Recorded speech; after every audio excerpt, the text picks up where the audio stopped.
Malikono ani maliko kan ka fo ka waliɲuman dɔn ka sanga ni bi tarata donya febrikalo tile 3 sanba 2026 de ye ka sanga ni aw ka dana tale ka da anw ka jɛmukan kan an ko mɛn ko sɔgɔma dono tɛnɛ ka taa bila alamisa 10h 11h Lala Kuyate Samaira ko ni maa min ye ka baara bɛɛ torimuso ka pani janzali ma ko ni sɔnfɛn ma ban i bɛ segin sɔnni na baara wɛrɛ tɛ o la pangacu kɔ kosɛbɛ ni sɔgɔma nse yɛrɛ sira Samaira kori baasi t'i la Kuyate nse denbaya ka kɛnɛ alhamdulillah Samaira an bɛ lamɛnbaajɛkulu fo Mali kɔnɔ Mali kɔ kan fɛn fɛn sigilen don sanga in kɔnɔna na k'i ka jabaraniso filɛta bɛnnen don Seri Fila tele ma an b'i fo k'i barikada kɛrɛnkɛrɛnnenya la minnu ye sɔgɔmadonno jɛmukan kanu ni a tɛ fu kɔ sɔgɔma o sɔgɔma ani sufɛlaw la an b'u bɛɛ lajɛlen fo ka fɔ k'u bisimila bi tarata sɔgɔmadonno jɛmukan dabɔtɔ ye awɔ i y'a fɔ cogo min na tɛ se fɔ waati tɛmɛnen kan ayiwa o la Lala Kuyate jɛmukan kosɛbɛ an b'a nun don kɛ Samaira yaro an ka taa fɛ kosɛbɛ Samaira yani an ka tɛmɛ ni jɛmukan ye a ka kan dɛmɛbaajɛkulu minnu tɛ san sɔrɔ juru kɔ minnu b'an jukɔrɔma don jɛmukan kɔnɔna na ni o ye Nouveau Soleil ye kɛrɛnkɛrɛnnenya la u ka produit zaraw an bɛ taga Tezara premier min ou bien i bɛ sun na bi de n t'a kalama Samaira ma bi ye donba de ne t'a kalama i m'a mɛn ko Leilatul Baraha nin ye jɛn fɔlɔ ye k'o mɛn ne y'a f'i ye ko ne ye morimuso de ye to ka nin lamɛn ne lamɛnni ka ɲi kojugu anw ye senufo de ye yarɔ aw bɛ faso ni bulonna o tɛ o faso ni bulonna aw b'o kan halisa quoi ni m'a fɔ tuma dɔ la m'a ye wa yarɔ e tun kan k'an kɔri de a banna n t'a kalama aya problème t'a la nka nin ye wasakɛ bi ye don belebele Samaira an bɛ foli di Mali silamɛ bɛɛ ma a ka ja diɲɛ silamɛ bɛɛ bi ye don belebele silamɛw bolo bi ye duwawu jaabi donba ye awɔ Lala Kuyate bi sun barajiba de b'a la kosɛbɛ n'i sera ka don a baraji ka bon sunkalo makɔnɔ tile 15 su o ye bi nka n'i yɛrɛ ma se ka sun sɔrɔ ka don Lala Kuyate ŋɛnɛ bɛ wasakɛ n'i se kura fɛn min na hali sarakati bɔ ko la o ta k'o di maa min ni seba t'a ye walayi ŋaniya sirilen kɔfɛ Lala Kuyate a ka ca Ala fɛ ni o tigi ye duwawu k'i ye Lala Kuyate o bɛ yɛlɛfa lawurusi la surtout an kana ɲinɛ ka saraka bɔ bi an ka furow ye walayi u mago b'a la bi Dali Masaka wele la kosɛbɛ Lala Kuyate bi saraka bɔ a ka fisa kosɛbɛ a nafa ka bon n yɛrɛ nin kɛra n kɔni ma se ka sunsan nka n'an kɛra an na fɛɛrɛ kɛ saraka bɔ ko yarɔ n'Ala sɔnna Ala ka sarakaw minɛ Ala ka laɲini sabati Samaira o siratigɛ fɛ sa an bɛ taga an ka technicien fan fɛ Musa Tarawele GMT ni ka sɔrɔ Tezara premier labɛnnen don an b'u min ka sɔrɔ ka segin ka na o bɛ bɛn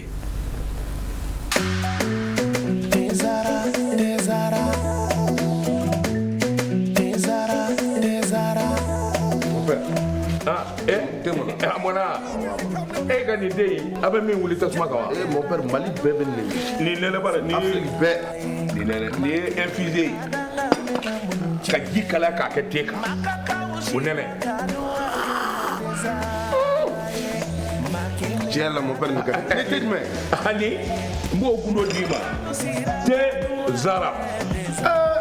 mon père an bɛɛ bɛ ko kelen na sa dɛ nin y'a kumaba ye e fana bɛna surprise k'i nin dɔn wa a bi yan a man kan ni sisan kɔni i ye teko ja Tezara tew ka te de ye a bɛ san 30 bɔ ni tɛ wɛrɛ bɛ nin den n y'a dilan kura ye ka segin ka na n'a ye k'a kɛ nin goroko in kɔnɔ wa ne b'a infusé de min n bɛ min f'i ye i hakili to a la a bilenman o a jɛman o nin den ye tiɲɛ tew ka te sonsan bɔlen bɛ fali fɛ nka den tɛ jama jɛra ka duwa kɛ Tezara ye ma kelen ka danga mɛna diɲɛ Ala farafindenu jɛra ka duwa kɛ Tezara ye ma kelen ka danga mɛna mudun tiɲɛ ye Ala Sɛgɛsi Babi Samaira sɛmɛ cogo ɲuman o de bɛ sanfɛ yiri o tigɛ diya o b'o diya kosɛbɛ ni an kɛlen ka an sɛmɛ kosɛbɛ an ka yakuma bala an dɛmɛbaa ɲɛkuluw la Société Nouveau Soleil maaw tɛ kosɛbɛ olu don n'o tɛmɛna ka bɔ yen hali bi jɛmukan kɛrɛfɛ juru b'i bolo kosɛbɛ Samaira an bɛ taa ɲɛfɛ min bɛ tali kɛ an ka clip du jour fɔlɔ la n'o ye an ka zigiridala belebele Alpha Dansogo ko jɔn t'i laban dɔn o t'o dɔn dɛ jɔn laban dogolen b'i la nka an bɛ Ala deli Ala ka labanko ɲuman ɲuman d'a ma amina ya rabi ayiwa an ta alpha dansogo ka jonti laban da mo ɲɛmada dɔɔni ka sɔrɔ ka segin ka na o bɛ bɛn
muriba ya sabi ya sakiyama la ilaha illallah bilahi na kara muriga jugu kono go tabali be lava tabali de lava nyuma ya de lavanda diga neke wala ni na ifavuri kiyama la ilaha illallah ya ja ni bi mana ni ke ja ja ni bi mama la sa la ilaha illallah la ilaha illallah bilahi na kara kamale no mono go pelese andai pelese tandai wajulu yandai ke akada oga pelese baunani ke agajini pelese bau pelese kiyama la ilaha illallah na kera sunguru ni ngona go korodi tandai seliji yandai ke agasigini leiti bau leiti lara la ilaha illallah bilai na kera kamale no ngono mali dugu kamale no ngono go suare tandai wajulu yandai aga sufe balani mau shufe lara la ilaha illallah bilai na kara sunguru ni ngono mali dugu sheni vi ukono ba manyare sheni vi ukono go meshi tandai disa yandai aga ongle juruni mau ongle kiyama la ilaha illallah jaja dia bimana Lala Kuyate. Samira. Be man nege. Ama ni dali masafe anga laba adogo me ona. Kosebe. Nga ala ka onta ke laba. Amina ya Rabbi Samira. Ni dali masaka wele be sama. Awo. O ka sura on ala okadi. Na la sona. Amina ya Rabbi. Ola. Kuno kono mbala ana antika karika do. Kosebe amba dai. O bitay mimi mvoye aselo ko adememe. Yado. Odo. Aiwa Samira. O stratika fe ya fa chugumina. Ame rubrique info amba ale daile. Na nya daile ami esorta. Na esorta Samaira amta masina na sira Samaira iba ka fo masina koni ni wati laban nuna Samaira akera dusku kami ko bayi masina barkadaka ma chama ni kon bonena unina masina mara konnana Lala Kuyate ni ngoni ni ye kamana ganko yi Kosebe Lala Kuyate kini kodu ambe fola ka do de ke bamoto ye jango bada dali alaka ono amina ya Rabbi Samaira amina ya Rabbi Kuyate ya foto mena fasire anyata Kosebe nanya ntika karika do ambe bo mi ngono odeye esori jamana ka fasire do dema gaku amapu kala sigide me masina ale ka fasire do akula Lala Kuyate masina bila ma obenye jila masina be sanga bondala Lala Kuyate ka ke muyi ako ni atakalage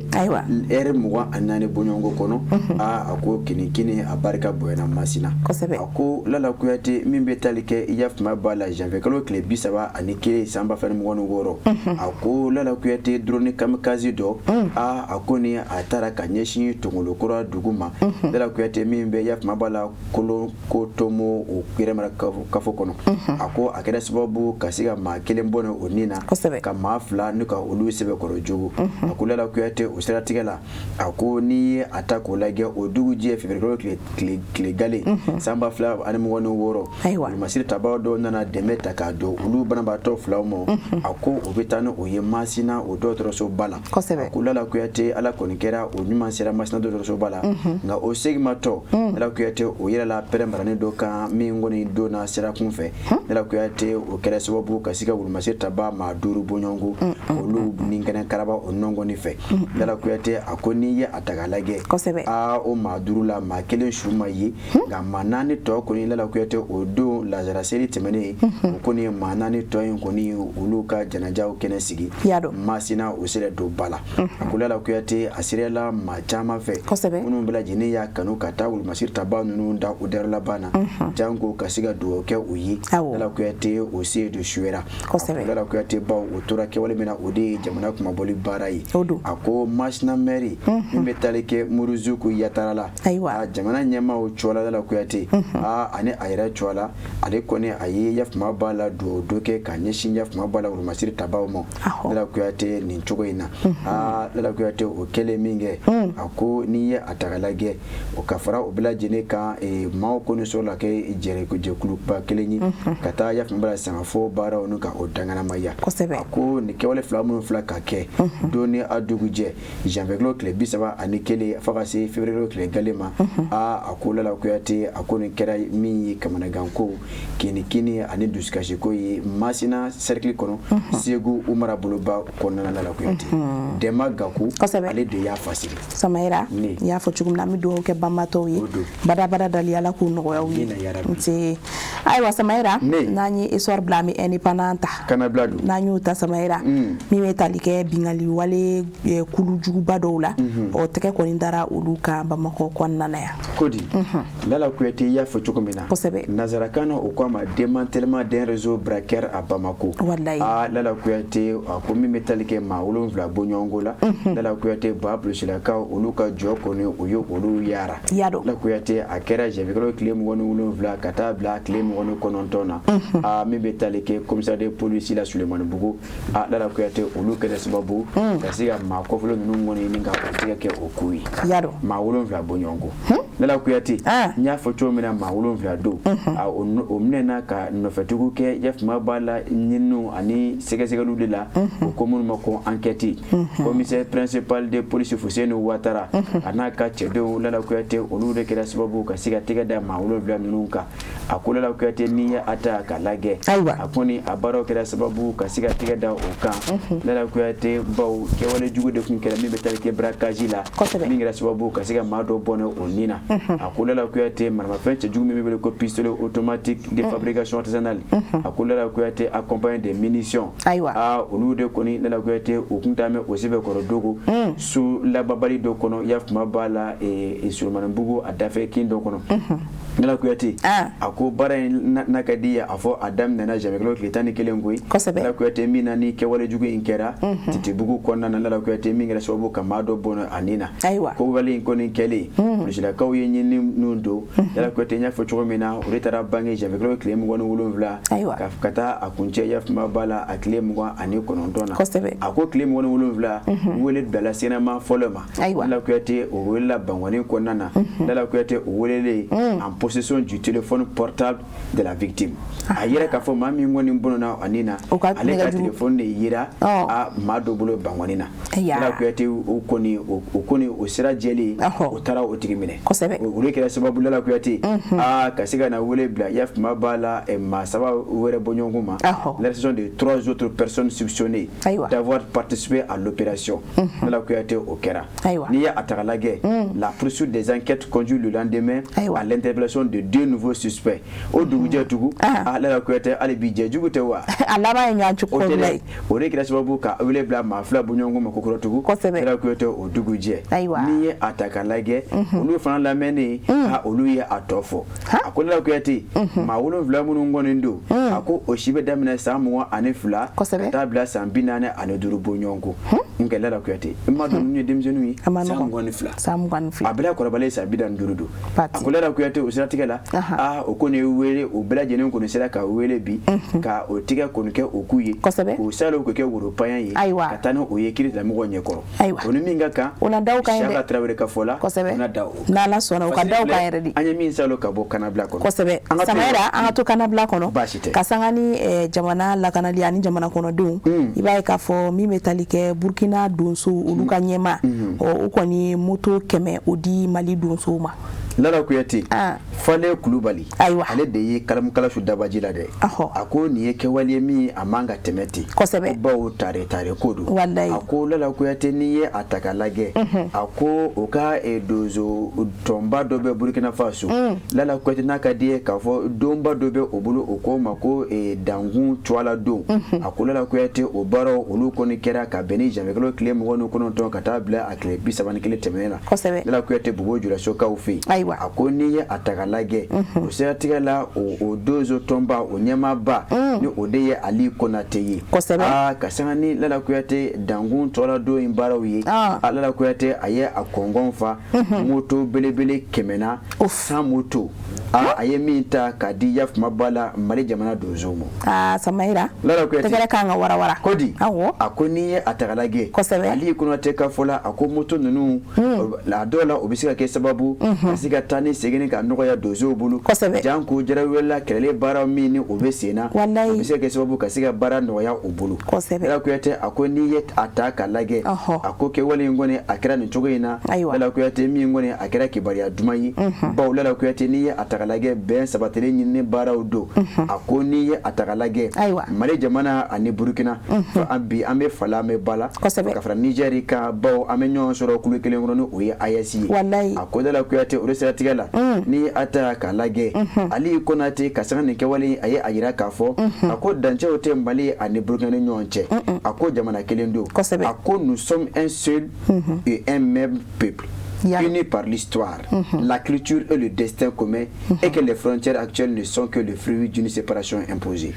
A ko Mali ani Burkina a ko an bɛ fala an bɛ bala a ko dancɛw tɛ Mali ni Burkina ni ɲɔgɔn cɛ a ko an bɛɛ ye jamana kulu kelen ye a ko wa anw ka tabiyaw yɛrɛ ye kelen koyi a ko dan minnu bɛ an fara bi olu ye kura ye ɲɔgɔn tɛ an bɛɛ lajɛlen ye kelen ye a ko o de siratigɛ la c'est dans cet esprit de fraternité de solidarité agissante que j'ai jugé nécessaire de doter les 12 Maliens de moyens de déplacement adéquats afin de les permettre d'être plus efficaces sur le terrain. A ko o de y'a to o balimaya de y'a to ne kɔni ye n seko kɛra min ye o de ye moto 100 ye ka ta k'a di n balima donso ma Mali kɔnɔ janko hali bi baara min ni o bɛ a la a ka nɔgɔya o bolo. Fale Kulubali ale de y'a fasigi. Ayiwa ko Ali Konate a folen don yan kosɛbɛ kosɛbɛ. Fɔ Bobo Jula. Walahi ko motoba ko ni Samayira Sanogo yɛrɛ ye kelen sɔrɔ. O bɛ diya n ye dɛ. Ko na diya ye dɛ. Banama fali o tɛ. O don ni y'o diya. Ou bien banamagaw bɛ tele kɔrɔ. Ayiwa o bɛ ne nisɔndiya yan. Waatu da fili. Banama place Dramani. Ayi a kulo bɛ nin na. Ayi dara yafa bɔrɛ fa bɛ. Yafa bɔrɛ fa bɛ. Lala Kuyate. Awɔ. Ne o moto in. Kosɛbɛ. Ni y'u sigi o kan. 100 000. Ayiwa baasi tɛ. An ka ko ye an ka banamakan ye. Dara b'i sɔrɔ yan.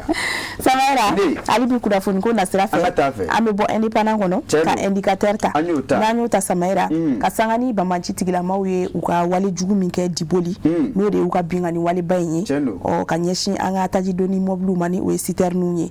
ka ye gouverneur o hukumu kɔnɔna na ale wulila ka se ka t'i ɲɛ da maaw kan minnu kɔni joginna attaque in na. Lala Kuyate i y'a fɔ cogo min na kɛwale ye a kɛra ten kosɛbɛ a ko min bɛ tali kɛ Yafuma Bala la route Kayi Diboli Lala Kuyate min bɛ tali kɛ an ka tajidoni mobiliw la ni o kɔni tuma min na o taara o kɔngɔn fa k'o kunda faso Mali kan Lala Kuyate Jarawele kulu n'a ka di diinɛ faamucogo jugu maaw Lala Kuyate o dɔw o ye janfa kɛwale ta ka ɲɛsin an ka tajidoni mobiliw ma a ko Lala Kuyate n'i ye a ta ka lajɛ a ko a kɛra sababu ka se ka cɛnni dɔ n'a to an kunna Lala Kuyate o de hukumu kɔnɔna na min bɛ tali kɛ Kayi marabolo o ma ɲɛmaaba la a fɔ général de brigade Musa Sumare Lala Kuyate a kɔni a ye a kanu ka taa ɲɛ da Yafuma Bala banabaatɔw kan Lala Kuyate janko ka se ka nɔgɔya da kɛ o ye Lala Kuyate o de hukumu kɔnɔna na ka sanga ni a ka bɔɲɔgɔnya baaraw ye min bɛ tali kɛ Kayi marabolo o ma ɲɛmaaba général de brigade Musa Sumare la a galala ka foli ni ka waleɲuman dɔ ta ka ɲɛsin wulumasiri tabaw ma Lala Kuyate olu minnu kɔni bɛ hali bi wuli ka jɔ la su ko ane kile wallahi kuyate ka siga ya fuma bala mali jamana kono doni o bulo kono fuma bala jine tane ko kishi dala kuyate akone aka fuluni walma do kon fulata da kanyeshin omo dala kuyate akoni ye atagalage alabana ka ira ka fo ke wala jugumi ngone ngere dibule ani kaiche ina fo ya fo tugo minanu o betaleke janva jugo ke bawo ka ke walila ka takanyeshin anga taji doni mobulu mo aka soro ka tashi blake ya fuma bala kanyeshin mauma munu jona akono akulala kuyate ni ye atagalage alabana alibi ka siga walima do kolfota kanyeshin general darme asimi gweta mo project fa manyema bado de jamana kuntigido wallahi kuyate ka fara aga gouvernement ka dala kuyate ulu munu be chachirne ulu ka jola bi ka siga jamana kono do dala kuyate ka siga yaf mabala taji doni kana di omo dala kuyate o barawla alabana ka yaf mabala tashi blake kanyeshi yaf mabala maumo dala kuyate munu ngoni somo gono o tora yaf mabala javaji kewal nununa o be yaf mabala mana mana sumale civilila o be ulu masiri tabala ninga sura kadoga dake bana batoyi wallahi o ala ka siga fian bodake amina ya rabbi samaira anya mi salo ka bo endike juru nouveau kono dala kuyate ka sagana o kabi boli samaira ami do ke mamunu nintura ala ka hinula o mamunu fana jogina ala ka kenya nyumandi samaira hakila mi to yino ka kuna fontelima do fana di mi metalike kalanso kenyere kalanso do la ko mi makule talent sportif ka bo sugo ngo ka fe tasumari koni wulila kalanso in konna na samaira o ka mado jogi ani fana ka wolo fon fana che lala kuyate ni ye atagalage ke wale ngoni akere do franje temene ankoro ko ya fuma bala lala kuyate akone aye mawbla mishimishi ani duzukashi la wallahi ko krenya ma lala kuyate mamunu ngoni be ya fuma bala kala soko fole ngono ni ode complexe scolaire les talents sportifs yi akoni ye atagalage lala kuyate kala yoro do mi nakadi afo kalande kemenane bonyongo ulu be akono lala kuyate munu chela keme saba ulu koni keme ka bismillah mina akono ko mako internu akona lala kuyate tasuma mena de koni fle ka bale ka boyete considérément chirurgie en début de soirée ko akera do franje o temene kono ou la de enfant do fait tasma mena flane ka boy ka bo ako lala kuyate ni atagalage kibera kono bole kabi ako lala kuyate et les voisins lala kuyate ulu la kajo signon OK dès l'alerte donnée ko kafaraw kan la directrice de l'académie d'enseignement de Bamako rive droite madame Aminata Kanté accompagne d'une forte délégation s'est rendue sur le lieu pour coordonner les premières mesures d'urgence avec le chef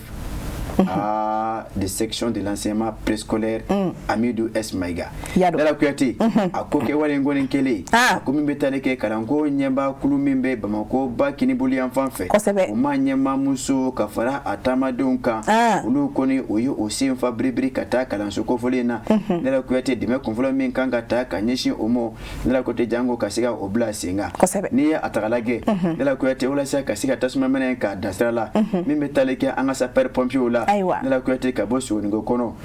ka sanganya fuma bala lieutenant Mohamed Jakite aleka jewye onno ngoni fe ulu la kuyate ulu kono wula kasi sigata ya fuma bala kata tasuma yeninga amenani ka fa akula la kuyate ni atalage ambulance fula fana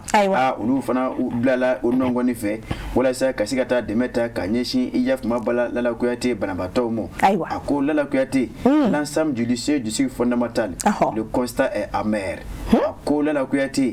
mami ngoni ntara enye jonina lala kuyate ako kini do wallahi ako et sur le plan matériel ako le docteur de l'internat a été durement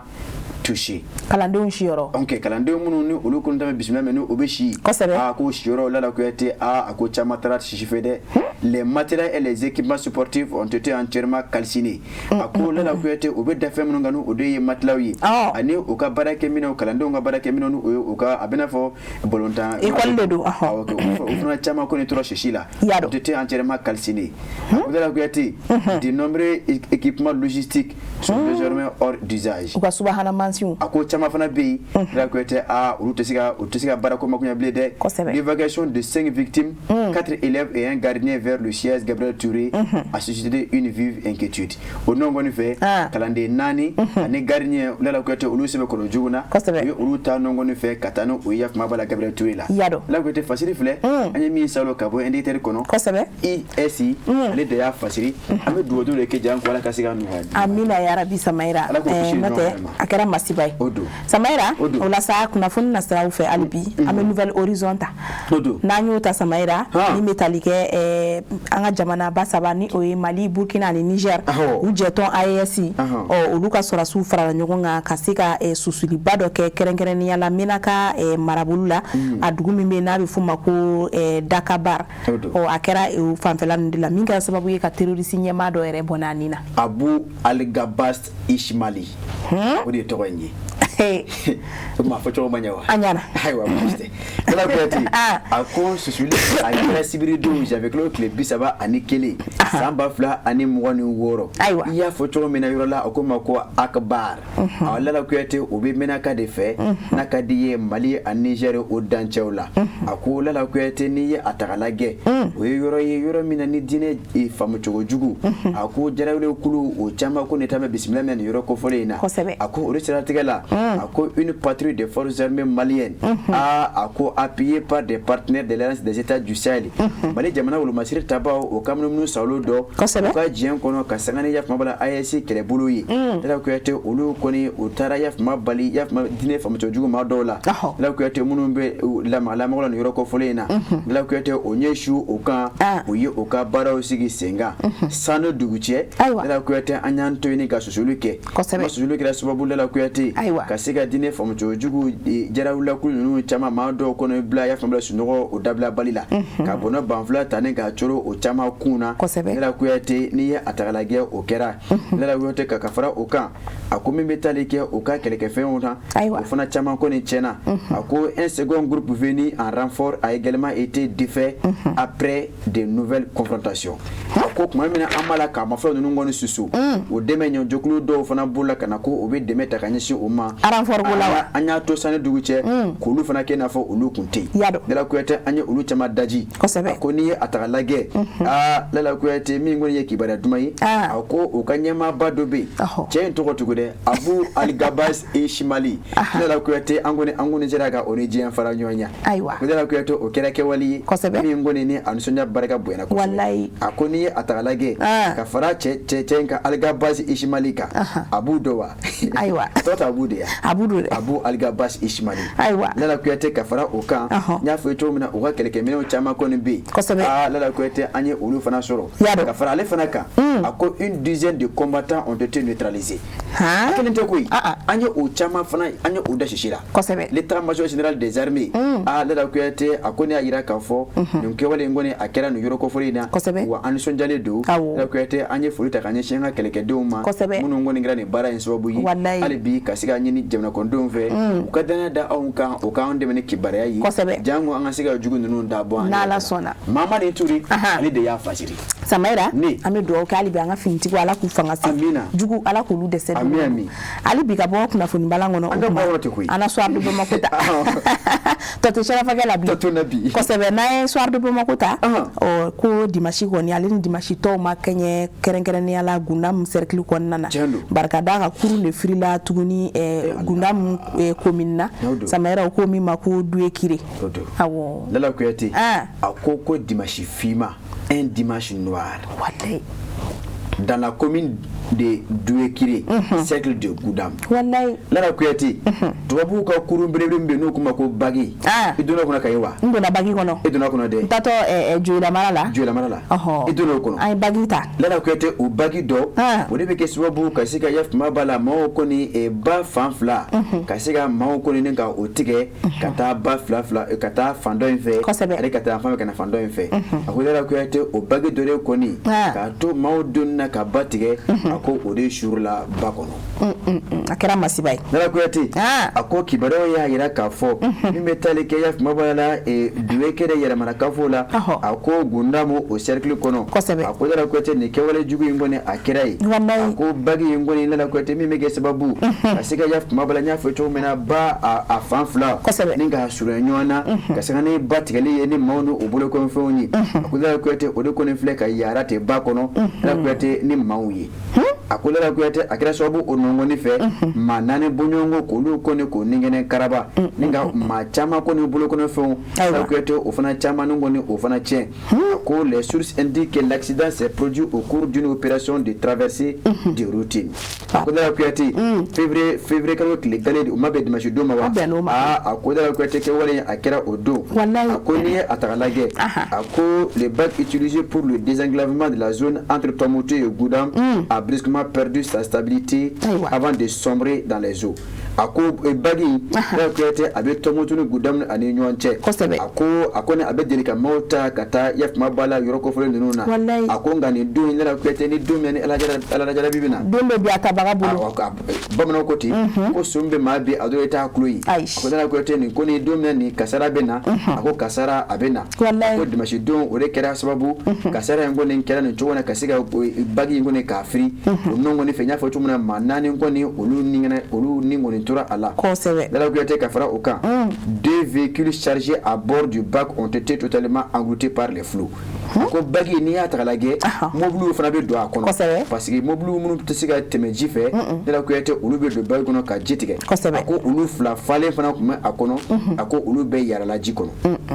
la scène a été d'une rapidité foudroyante indique les sources qui insistent sur la sérénité des secours avec les moyens de bord a ko la kuyate n'i ye a ta k'a lajɛ a masiba a sɛbɛkɔrɔ bonya a ko mobili fila ninnu falen olu fana yarala maaw ni tora a la bolo kɔnɔfɛnw caman taara ji fɛ a ko la kuyate dɛmɛ kɔni b'a la ka taa ka ɲɛsin u ma janko ka se ka yafuma b'a la dɛmɛ ta ka ɲɛsin maa minnu ma ni olu si ma ban olu ka se ka sɔrɔ a ko les sources autour de ce premier accident avaient évoqué 11 rescapés selon les mêmes sources expliquant les circonstances. L'embarcation d'une pinasse grande pirogue était surchargée de passages dont les commerçants et des enfants ainsi que des marchandises, notamment des sacs de riz. La kuyate a tiɲɛ ni barika bɔ malo bɔrɔw la kuyate ka fara bolokɔnɔfɛnw caman kan a ko olu caman ko ni dafiri la la kuyate ji kɔnɔna na bina ka biya ɲinini baaraw kɔni bɛ sen cogo min na ka se ka yafuma la dɛmɛ tɛ ka ɲɛsin yafuma b'a la maa ninnu ma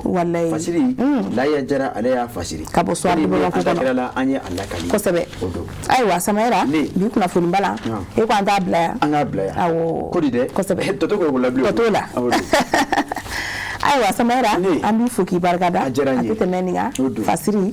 a walawalala ka ɲɛ an b'a jigiya k'a fɔ kanubagaw mana kɛ jabaranin kɔrɔ nin sanga in kɔnɔna na caman ye faamuya sɔrɔ bi kunnafoni ko ale ta sira la o b'a to sa sɛgɛnnafiɲɛbɔ dɔɔni an bɛ t'o kɛ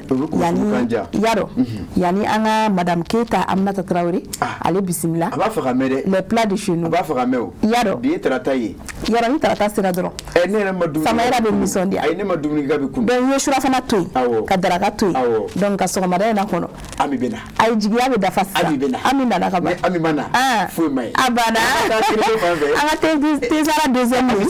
Ami sɛnsɛn ka di n'Ala sɔnna n'a ma na foyi ma ye ne ye tesara de ye ka kɛnɛya ani lafiya sabati bɛɛ lajɛlen farikolo la a ka di kojugu ne bi yan gɛrɛn baro bɛ ɲaga wa bɛɛ lajɛlen ɲɛda bɛ walawala n'u ye ne min kaban dɔrɔn bɛɛ lajɛlen bɛ nisɔndiya ne ko jɔn ye star ye dɛ mais aw ka kuma ka ca sa ne de ye star ye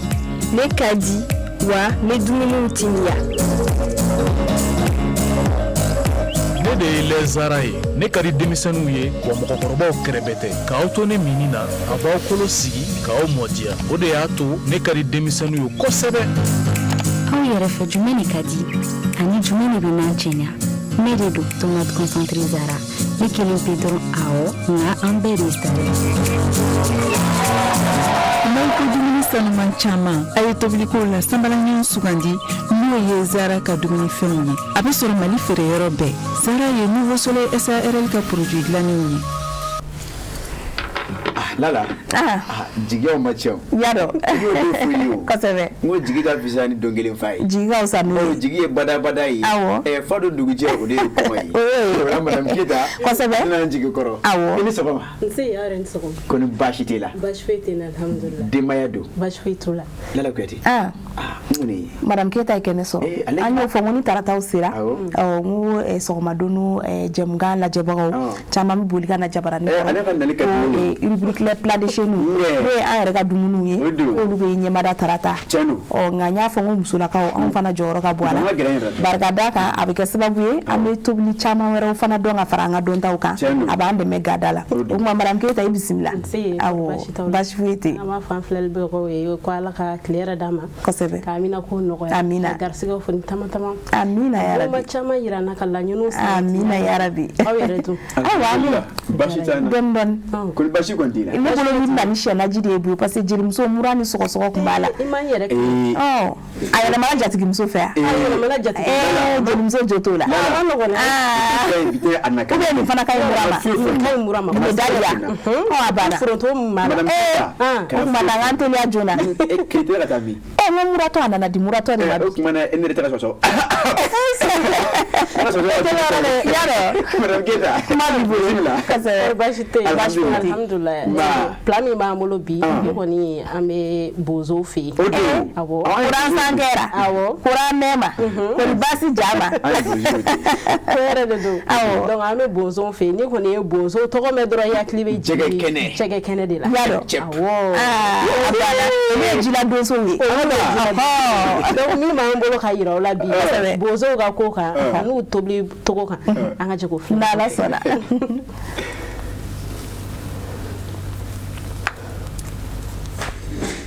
Sinon Samayira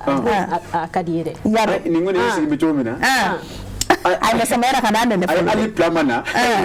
Ne bɛ ka bɔ ne y'a fɔ min kɛra o. Kana nɛnɛ fɔlɔ dɛ. An bɛ taa tobilikɛla ye fɔlɔ. Ni tobilikɛla ye explication di tuma min na an bɛ sɔrɔ k'a nɛnɛ. Ka fɔ e y'a dɔn sɔgɔli ye don fɔlɔ. Filɛbagaw aw bɛɛ lajɛlen ɲankuma fɔ sigiyɔrɔ la. A ka rubrique mandi de don n'o ye les plats de chez nous. Bi an bɛ Lafiyabugu Tabakɔrɔ ani mɔgɔ min don ale degulen tɛ an ka bɔlɔlɔ siraw kan an bɛna kuma d'a ma a yɛrɛ bɛna a représenter. Ne fa ni sɔgɔma. Wa ni sɔgɔma. I bɛ se k'i tɔgɔ n'i jamu fɔ an ye. Tɔgɔ Abdulaye Jire. Kara waritigi. Kara waritigi. Donc a yɛrɛ y'a faamuya ni Kara waritigi de don. Min bɛ wariko in na Kara a bɛ sɔn an kɔni bɛ yan nɔ a bɛ sɔn ka kɛ wari caman b'i bolo dɛ nka min b'an intéressé kosɛbɛ o y'a ka tobili dumanw de ye. Kara waritigi i bɛna jumɛn tobi ka yira an na bi sɔgɔmada in na. An bɛna cɔncɔn de tobi quoi. Cɔncɔn. Bozokini. Bozokini. Donc an bɛ bozow fɛ yen. N'an ye bozow mɛn dɔrɔn an hakili bɛ jigin jɛgɛ kɛnɛ de la. Ba jɛgɛ yɛrɛ yɛrɛ. Donc Kara ko k'a bɛna cɔncɔn de tobi ka yira an na aw ni ne an ka jɛ k'o filɛ ɲɔgɔn fɛ. N'an bɛna o cɔncɔn in dilan an mago bɛ se jumɛn ni jumɛn ma. An mago bɛ se malo ma n'a ye jaba kɛ ni malo su ye n'a ye jaba kɛ ni malo jɛni ye an mago bɛ se a nafɛnw an mago bɛ se jaba ma ale ni layi ani sunbala ani jaba yirani n'a ye jabi kɔgɔ k'a la n'a ye jaba mansin bɛ k'a la fɛnɛ ani lɔgɔti ani tamati ni jɛgɛ kɛnɛ n'a ye jaba kɛ jɛgɛ yirani ye hali jɛgɛ wusu fɛnɛ bɛ se ka k'a la fɛn fɛn y'i diya dɔrɔn hali n'a ye jabi dilan sogo fɛnɛ ni tulu sisan an bɛna an ka daga sigi ni an ka daga wulilen an bɛna malo k'a la an bɛna kɔgɔ dɔɔni k'a la quoi. An balaka minnu tɛ se malo tobi la a y'a lajɛ kɛrɛnkɛrɛnnenya la malo su ale ji tagama di mɔgɔ bolo ten.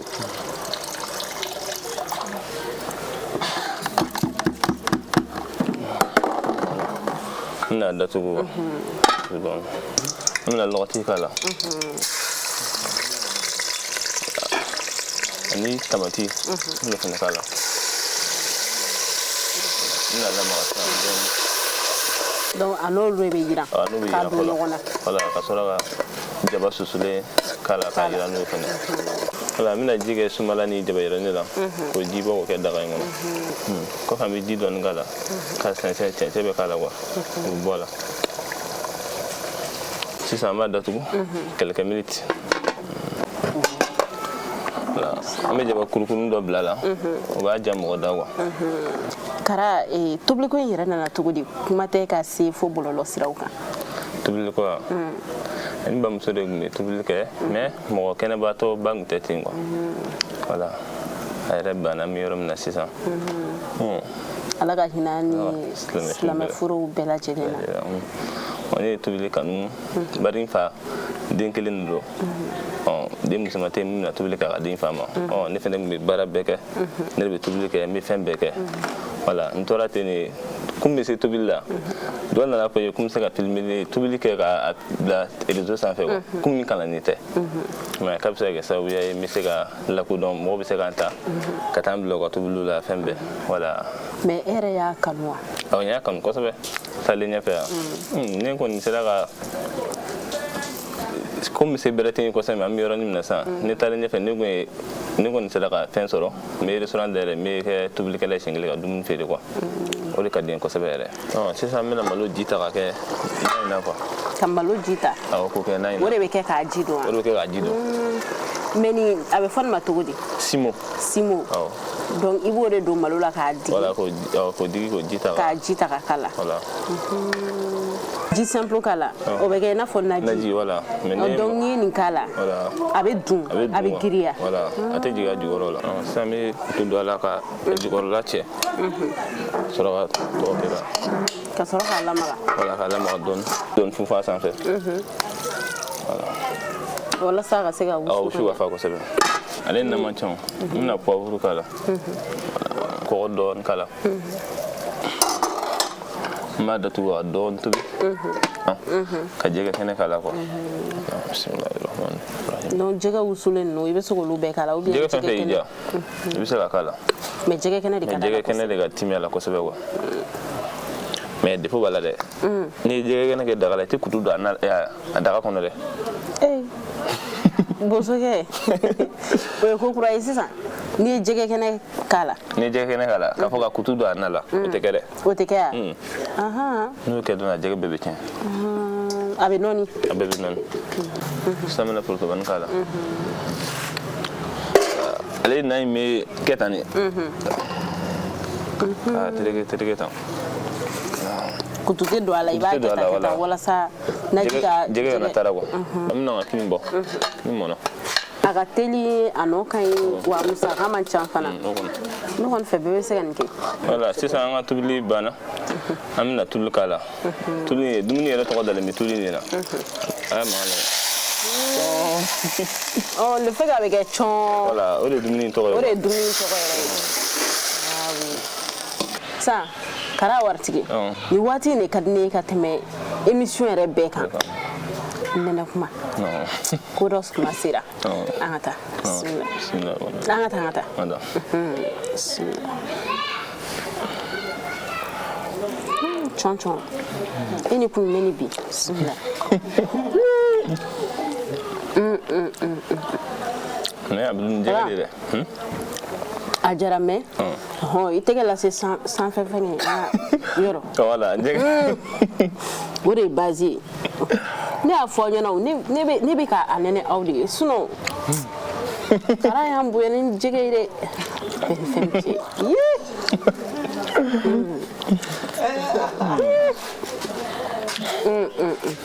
mais a jara de Kara émission sera kuncɛyɔrɔ ma folikan jumɛn b'i bolo ka lase diɲɛ maa ma folikan min bɛ n bolo n bɛ seri fɔlɔ mɔgɔw yɛrɛ fo k'u barikada u y'u sen b'u kɔrɔ ka na n fɔra n ka yɔrɔ la o diyara n ye kosɛbɛ yɛrɛ an ka kan baw fɛ i y'a mɛn denkɛni ba de kɔni don dɛ i y'a mɛn ne yɛrɛ bɛ tobili kɛ ka kuma fɛn caman kɛ quoi n y'a sɔrɔ n ba de fɛ n fa fo kosɛbɛ nin yɔrɔ in na quoi n b'a fɔ kosɛbɛ dan tɛ foli min na welewelekan min kɔni bɛ n bolo ni min kɔni sera k'an dɛmɛ restaurant baara kɔni ka di ye n sera k'a ɲɛ sɔrɔ a ka di ye ka baara kɛ quoi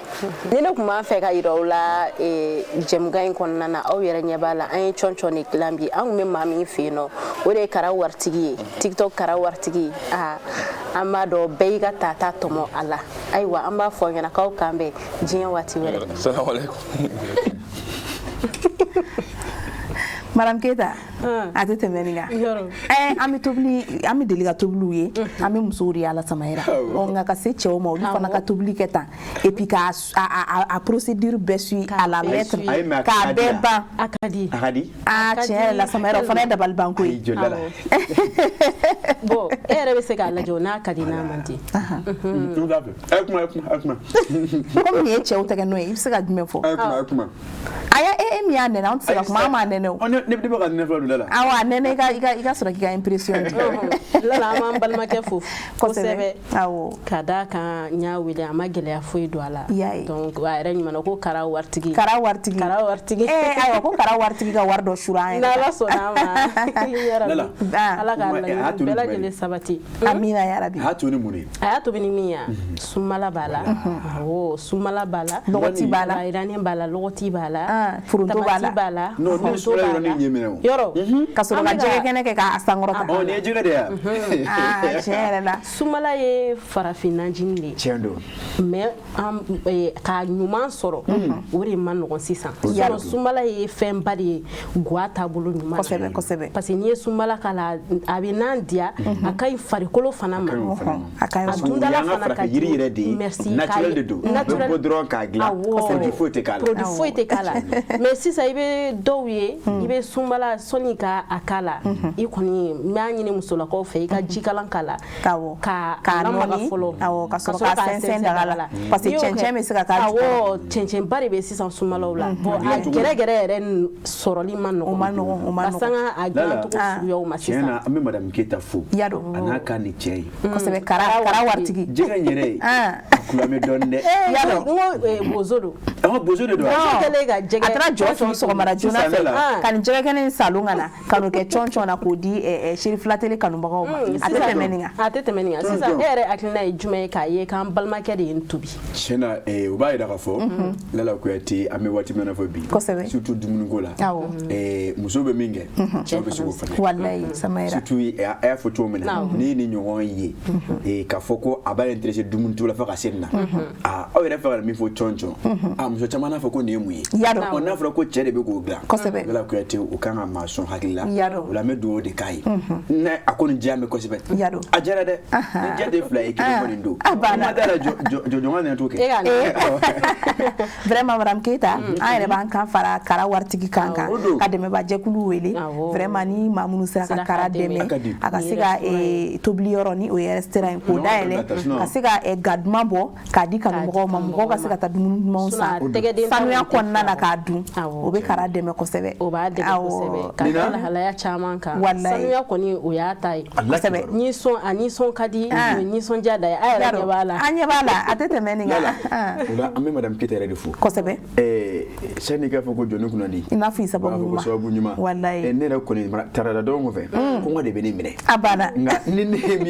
y'i miiri Madame Keita la ne b'a ta ni se ye nka jigiya hali bi a bɛ n jigiya kɔrɔ Ala ka jigiya ma fa halisa cɔn ne ka sɔrɔ k'a dun o de ye Madame Keita sababu ye n tɛ segin ale foli la ka dugawu k'a ye ka dugawu kɛ n'a ka maaw ye Ala ka o sen mɛn sa Ala kana an bolonen duuru fama da amina ya rabi Samayira ne fana bɛ foli lase n bɛ taa minnu fɛ yen ani n bɛna taa minnu fɛ yen bari n'i y'a mɛn ne fana b'a bɔ ka na n'a ye yan olu de don dɛ n'olu ma sɔn a tɛna kɛ donc n bɛ foli lase u bɛɛ lajɛlen ma ka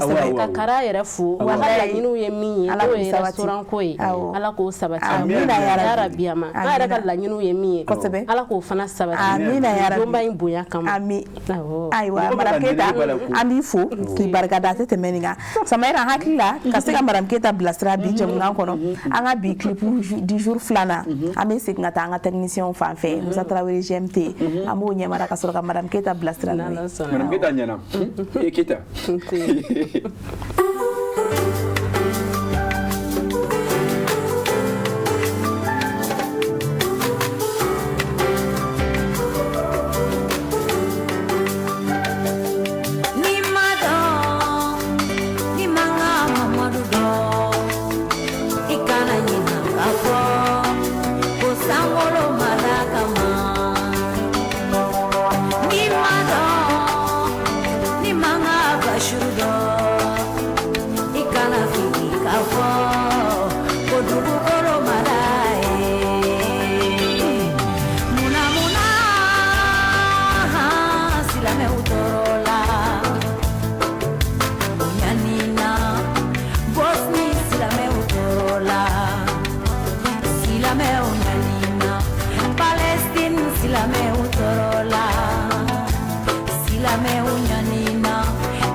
Segasi babi. Samaira. Koma te koloni konoma don. Kosebe. Ngani ya ye nyagadala. Haklima beya otofam. Wallahi. Ko kulu kunja ode fuwa. Wati barakasi. Kosebe. Ai wa Samaira ya fa chugumina. Wati temelente wati sibalite wati. Nga wati yere di wati. Wati musumana kadi ama nyema ya sufe hakila ali wati beki sensenga si. Sana nga ko kan mawla ami foli kura ya kanyeshi uma ugadana ya talla kada shirifla teleka keren ni ala soma dono jemuka munu ma nyema dambu fuku barkada ka fo ni ne keransi kuna nda maira bi jemuka kon na kasika utako ira ula o ambu fu mana ke jien fan fe kata fo boaki ko divar jamana kan samaira kanu baga munu be no ami yaifu yaikuyati ale de ye an sutura yaro ni maye finde maye sutura ay sutura ayan sutura fini to de fini nere bo to do wa fo ko nganya wajmedi nganya wajmedi fini to ko awa be kacha Burkina ne kon baro ko Burkina fini ani to am pare tala ko yaro ay wa me yaikuyati fu ko ayan sutura wala kaira sutura amina ya rabbi fini sutura yiwa ko sebe fini o samaira ka fu ka galadu yoro ma abela jilin fu ka fu ala ka bara yiri wa o ko fa amina maliere kon na ya samaira am tamasina an kanu mago be mfana madam Jara ani bora chama yaro seda umu Koita Madame Jara amba fu pharmacie konnana ka fo ani ci aka kanuna o banama place dara fana ani fana jemunga inte fo ako ebe sigi emi fu ibe ibnu glanwa draman tra ko ka fana fo banama place la anaka syndicat ma bela jeli emi fu ko banama ko ay mafo bashite ay samera kana yelema ka bela jeli fu to ni jamuna o ka fo nala mabaske nala yeshini irana oluni an wa mi nyoko soro ni kene kelinga ni wati kelina sana ngata yafuma bala bama ko jo fana de fana aw ali mana odongo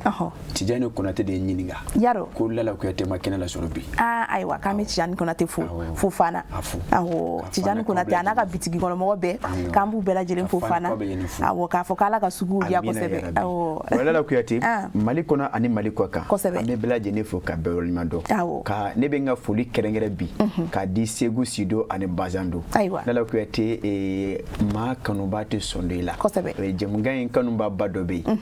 jango ala muso togote ngono bli nga aya togofo aya wuri kunu ka fo nyena ama fo ka segu kabla jene fo wala dala ko yete ka fo o ka meka on lagi ala gala ko o sabati ka maliko na animal ko ka kabla jene fo ante sega ante nyina ka amfana karamo choroba nyuma choroba fo de siri yo choroba hinenchi dala ko yete amba fo ka wala nyuma ndo anaka dema ya ka duo ke oyi ka duo nyina ofe dala ko yete nga ka fo sungolo bala ka sede sungalo sira kanumba ka sungolo ka sede yaro ebi ko me fana ka sungo tete samaira o chokoni na mi ngoke furudi mi willa kabisisa cheno furudi mi willa ne duma furudi mi kuma fara fora enne mami tatete kanumba were o don sare nga salo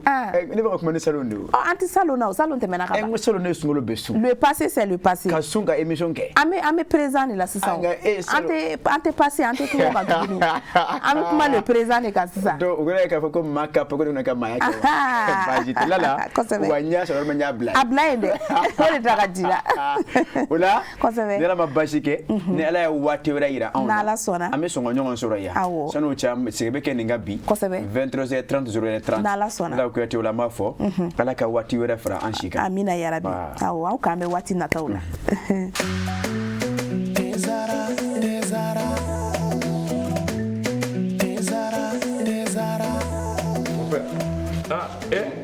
amona gani dey abe min wuli tasuma kawa mon père Mali bébé ni nene bara ni Afrique bé ni nene ni infusé ka ji kala ka ke teka o nene tiens là mon père ni ka mais ani mbo kundo dima te zara mon père am bébé ko kele na sare ni akuma bay e ni do na surprise kilo ni do bien mangani sisan kɔni ye teko ja te zara tew ka te de a bi san 3 bɔ ni kɛ wɛrɛ bɛ nin den u y'a dilan kura ye ka segin ka na n'a ye k'a kɛ nin goroko in kɔnɔ wa ne b'a infusé de min han mɛ min bɛ yen i hakili to a la a bilenma o a jɛma o ni den tiɲɛ cɛw ka te sonsan bɔlen bɛ fali fɛ nka den tɛ jama jɛra ka duwa kɛ tezara ye ma kelen ka danga mɛna budu diɲɛ ala farafidenu jɛra ka duwa kɛ tezara ye ma kelen ka danga mɛna budu tiɲɛ ye ala